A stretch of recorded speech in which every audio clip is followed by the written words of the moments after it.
नमस्ते लासो फेफुला वेलकम टु माई च्यानल अकीको जीवन र आज फेरि एउटा नयाँ एपिसोड लिएर तपाईहरुको अगाडि उपस्थित भइसकेको छु र यदि तपाईहरु मेरो पुरानो भिडियो हेरेर तामाङ भाषा सिक्न चाहनुहुन्छ भने डिस्क्रिप्सनमा लिंक छ धेरैवटा भिडियोहरुको ती भिडियो मध्ये कुनै पनि हेर्न सक्नुहुनेछ र दिनका दिन हेर्नुभयो भने झन छिटो सिक्न सक्नुहुनेछ र अब आजको सिकाइपट्टि लागौं। आज चाहिँ म 3 वटा 4 वटा जस्तो शब्दहरुको बारेमा सिकाउँछु।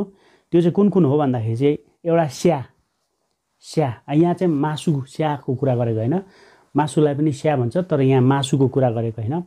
स्या भन्दाखेरि हामीले जस्तै तामाङ नि भन्छौ नि, गुरुङ नि हैन, त्यस्तो नि लाई चाहिँ अब स्या भन्छ तामाङमा चाहिँ। अब जस्तै तामाङ स्या भनेको चाहिँ तामाङ नि हो नि त, अनि त्यो गुरुङ स्या भनेको चाहिँ गुरुङ नि हो नि त।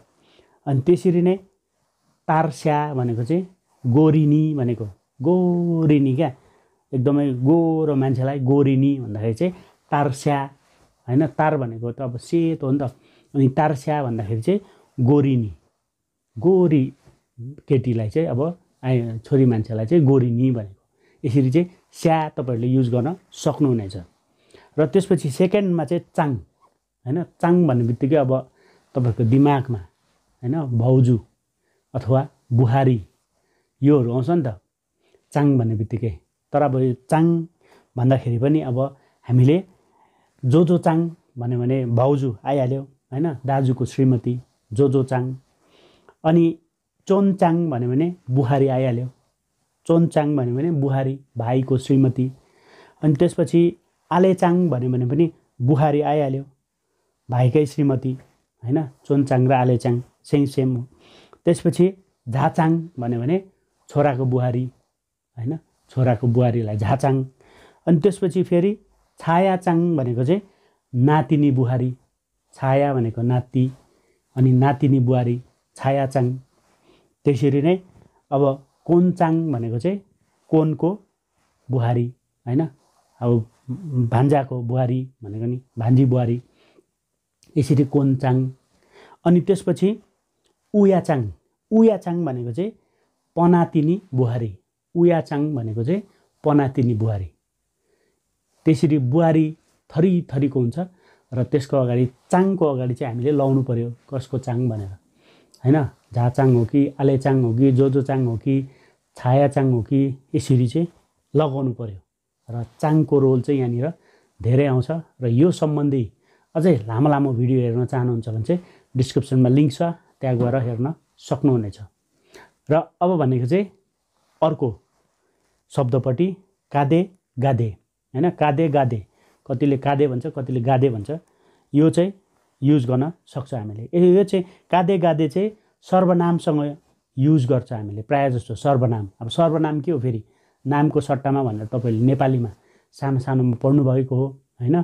प्रोनाउन इङ्ग्लिशमा भन्नु हो भने हैन, नाउनको प्लेसमा युज गर्नलाई प्रोनाउन, नामको सट्टा युज गर्नलाई सर्वनाम। त्यसरी नै अब कादे गादे चाहिँ कसरी युज हुन्छ भन्दाखेरि चाहिँ नानी गादे हामीहरू, नानी गादे, कादे गादे भनेको चाहिँ हरू भनौँ न, नानी गादे हामीहरू एउटा भइहाल्यो। थेनी गादे उनीहरू, थेनी गदे उनीहरू। त्यसपछि राङ्नी गदे तपाईहरू, राङ्नी गदे तपाईहरू। अनि यसरी नै यो गादे युज भइसकेपछि अब अर्को एउटा वर्ड भन्नुभन्दा अगाडि कादे भन्न पनि सक्नुहुन्छ गादेको ठाउँमा। अब जस्तै नानी गादे हैन, अनि थेनी गादे, गादे छ नि त, त्यसमा चाहिँ तपाईहरुले कादे लाउन पनि सक्नुहुनेछ, एउटै हो। र अब अर्को चाहिँ जुगु दुगु, जुगु दुगु भनेको पनि फेरि सेम हो। यो चाहिँ नामसँग युज हुन्छ, जुगु दुगु नामसँग युज हुन्छ यो चाहिँ। जस्तै कि आखे जुगु हैन, बाजेहरू भनेको यो पनि हरू नै हो, माथिको पनि हरू नै हो। फरक यति नै छ, माथिको चाहिँ सर्वनामसँग युज हुन्छ भने तलको चाहिँ नामसँग युज हुन्छ। र दुईटाकै मिनिङ चाहिँ हरू हो। फेरि तल चाहिँ आखे जुगु बाजेहरू, अनि माम जुगु बजैहरू, अनि राजुगु बाख्राहरू, रा भनेको बाख्रा तपाईँलाई थाहा छ। दिमजुगु अथवा तिमजुगु घरहरू भनेको, तिमजुगु घरहरू। यसरी चाहिँ तपाईँहरूले यो शब्दहरूलाई चाहिँ प्रयोग गर्न सक्नुहुनेछ, हरू भन्ने शब्दहरूलाई चाहिँ। कादे गादेलाई चाहिँ सर्वनामसँग युज गर्नुहोस् हैन। सर्वनामसँग युज गरेपछि त्यहाँ मैले एक्जाम्पलहरू पनि दिइहालेँ। अनि जुगु दुगुलाई चाहिँ नामसँग युज गर्नुहोस्, मैले एक्जाम्पल पनि दिइहालेँ। र यो चाहिँ थियो आजको भिडियो। यदि तपाईँहरूलाई अझै तामाङ भाषाको अरू भिडियोहरू हेर्नु मन छ भने डिस्क्रिप्सनमा लिङ्क छ, त्यहाँ गएर चाहिँ तपाईँहरूले थरीथरीको मेरो भिडियोहरू हेर्न सक्नुहुनेछ। 300 भन्दा धेरै भिडियोहरू अलरेडी अपलोड भइसकेको छ। दिनमा तपाईँहरूले मेरो एउटा भिडियो पनि मजाले हेर्नुभयो भने धेरै कुरो तपाईँहरूले 3 महिनाभित्र सिक्न सक्नुहुनेछ। र यति भन्दै आजलाई छुटिन चाहन्छु। तुझे छे।